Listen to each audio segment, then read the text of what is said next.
Buenas tardes from beautiful Matagalpa, Nicaragua. It is Friday and it's locally about to hit 5 o'clock, which means people are getting off of work. Their almost weekend begins. Some people start on Friday even though they work Saturday. The sun is starting to go down, which means it's starting to cool off and people are going to hit the streets in droves. Today's update, winning. I got to go to the attorney's office today to pick up my documentation. Had an hour delay getting over there. He had to do some other things, whatever. So I got my 4 translated documents officially notarized. I got my health certificate notarized. I got my Interpol background check notarized. And it went without a hitch. In fact, it was actually for less money than originally quoted. So, this country is not about everything being posted on the internet. And as you've heard Scott's videos, my videos talk about often what's advertised outside of the country on the internet is inaccurate. You really have to get here, speak to a human being, and discover it yourself. So, that being said, I told the attorney I was going to be giving him a shout out because this was phase 1. I was getting these documents notarized, getting a referral for the translation. So the English Center of Matagalpa are the ones that transcribed, and I already posted about that. It was $110 to get 11 pages done for 4 documents. That, again, went without a hitch. Had it in 48-hour turnaround. And I paid under $300 for my notarization of these documents. So referrals where referrals are due. I want to show you the information for my future attorney in all things. So beyond getting this paperwork done, I'm going to be utilizing his services to review and advise on a long-term rental lease. When you go to purchase or rent here, it is highly advisable you go through an attorney. Not because of the language barrier, just because that's the way things are done. Realtors don't really exist here unless you want to pay somebody extra money. Then that's what they're good for. But most properties aren't advertised. There is no MLS system. It's word of mouth, and even when it is for rent or for sale, it might not be. The people might be advertising it, but don't really want to sell it. It's strange. But either way, you really want an attorney involved with the rentals or the purchases. Also, once I have my long-term lease, I'm going to be updating a will in country because my one in Florida won't hold any water for possessions out of country. And I'll get some legal advice when it comes time to ship my household goods. I've done all the paperwork, legwork on my residency. So the last things I need to do, I need to find the long-term lease, so I have a permanent address to put on the application form, go down to the Central Immigration, Migracion in Managua, and pay $500 application fee, fill out a application in Spanish. Now, again, almost every video I humbly say my Spanish is still weak. The tutor for my Spanish is going to contact me about her schedule. I'm going to start doing hopefully 1 hour a day, Monday through Friday, until eternity, starting next week, learning my Spanish. So one of the members of our WhatsApp channel for expats sent me a prior copy in PDF of the immigration form that needs to be completed in Spanish. So it may not be the exact version that will be handed out because you can't download them off the internet. You pay the money to get the application, you fill it out there. I can now basically have one pre-written and then just transcribe. Now I've got the time to research how to spell the words correctly in Spanish. I probably bring it over to either the tutor or the English Center just to make sure I don't have any typos. And that will make my trip to Migracion even easier. So the day I do go to Managua, it's advised you're there at 6 o'clock in the morning, and you may wait to be seen the entire day. You may not be seen that day. Depends on how many people are coming in. So the idea is now I have all my documents, I've got my passports, I'll pay the money, I'll have the information to go on the application form, and then I wait. At that point, I'm waiting for Migracion to do an in-home interview to ask the neighbors, what kind of neighbor am I? Am I throwing loud parties? Is there fights? Illicit activities? or am I a good gringo? So it gives you the reason to want to get to know your neighbors. This country is very family oriented. It's very community oriented. Not so much that everybody's in their business, each other's business. There is gossip, like there is any society, but it's a little more wholesome. I've been going to the Central Park every day, at least twice a day, and I sit and I watch the people and I watch how they interact. And now, almost daily, I will have a total stranger sit down on a bench next to me in the heat, because all the benches in the shade were already taken hours ago, and we'll start a broken conversation between Spanish, English, and it's nice. You don't get that as often in the States. I'm not saying it doesn't happen, but you just don't see that as often in the States. Most people are really focused on the phone in their face and wouldn't be bothered with a total stranger or starting small talk. So it's been nice. So winning, the paperwork is done. Spanish lessons next week. I have to fly back for 48 hours at the end of the month to pick up meds. And then I have pretty much all of April and about half of May to secure that long-term lease before I have to submit my paperwork. The health certificate and the Interpol background check are only good for 90 days. So the clock is ticking on those.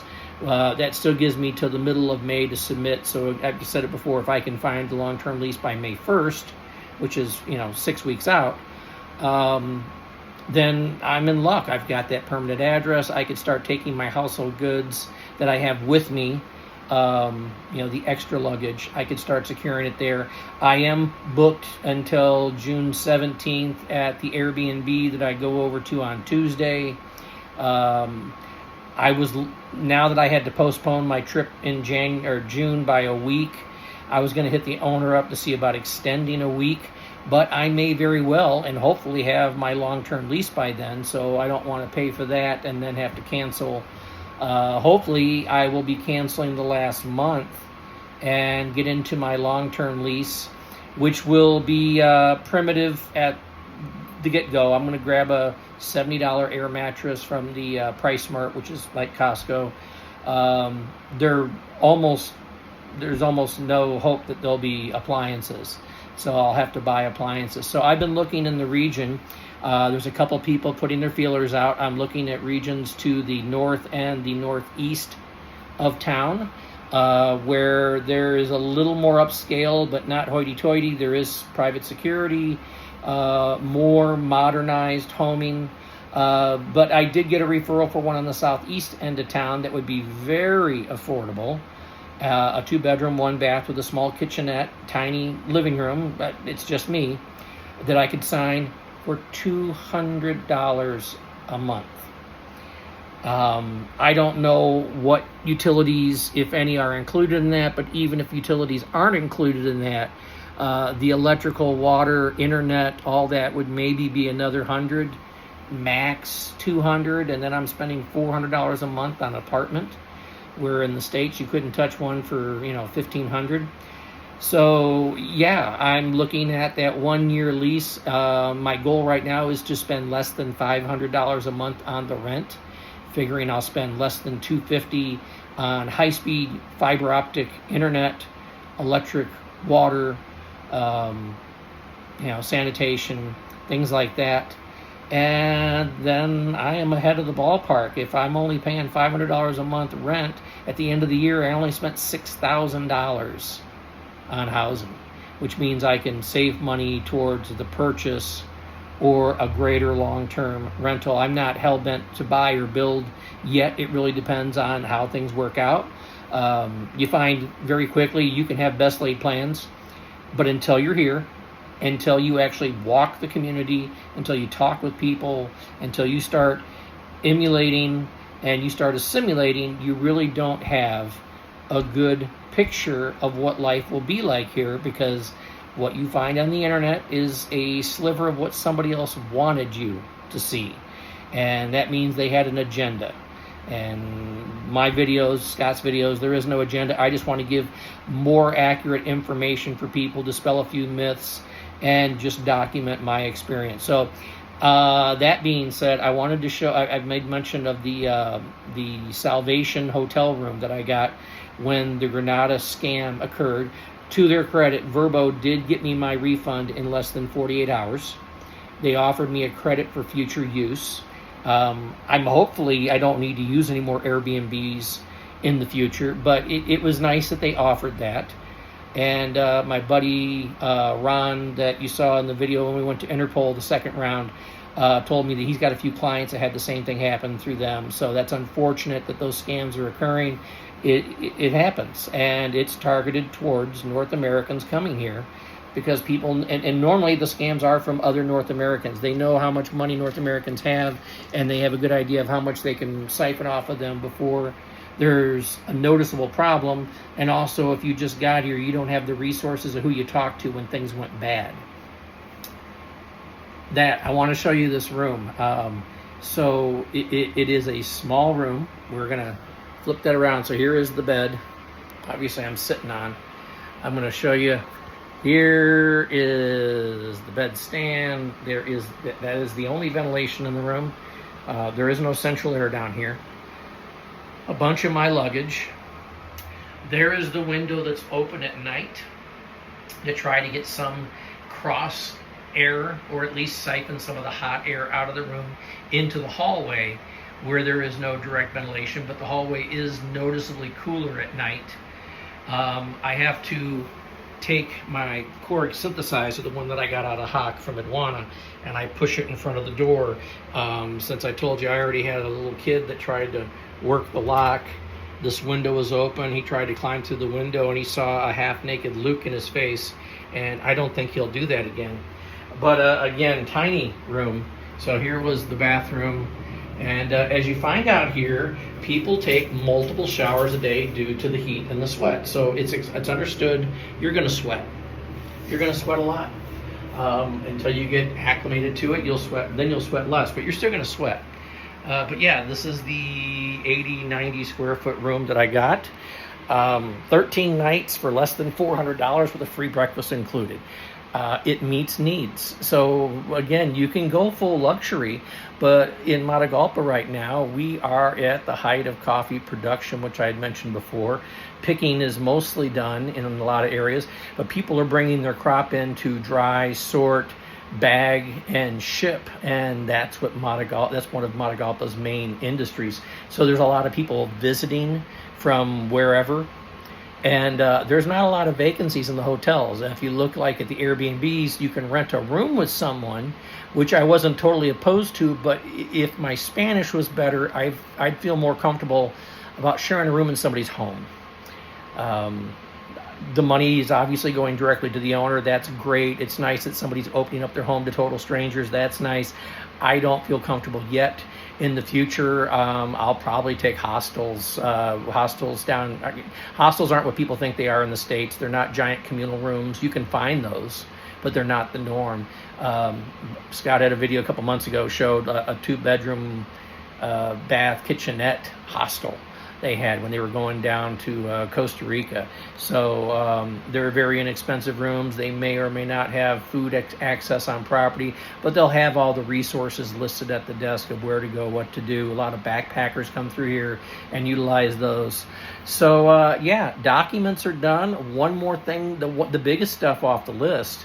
I'm looking for a longer term home, and I'm looking to improve my Spanish, and hopefully I find that place by mid-May.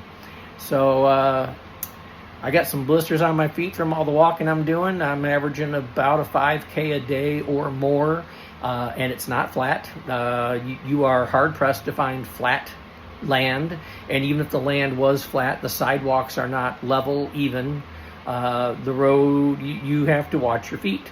I can't imagine somebody intoxicated walking these streets. I'm tripping over my own feet, stone cold sober, and I'm laughing at myself. I mean, I make a scene out of it so other people laugh because, hey, Goofy Gringo doesn't know how to walk Matagalpa yet. That's all right.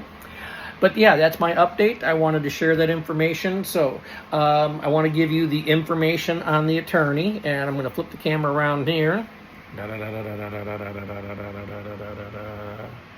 And hey, he can almost get it in the scene. Hey, look at that. That's what happens when you got a bright light. There is the QR code. But Chavarria Asociados here in Matagalpa. I told him I was going to be posting this tonight. I'm also going to give a good Google review, and I'm going to share this information with our expat chat group. So you do great things for people, and you give good referrals. If I hadn't had good service, I wouldn't be doing a referral. I would have given an honest critique, and I would have looked for a different attorney for future use. But no, I was treated well. Pablo and his assistant Sophie have been great. Lester over at the English Center has been great. I'm waiting to hear back from Hazel, who is the Spanish tutor. She's been prompt with the responses. So everybody down here that is in a professional capacity has been a professional. I haven't had a bunch of delays or excuses. They're doing what they're supposed to do. With that, I wish you all a great Friday night, and adios.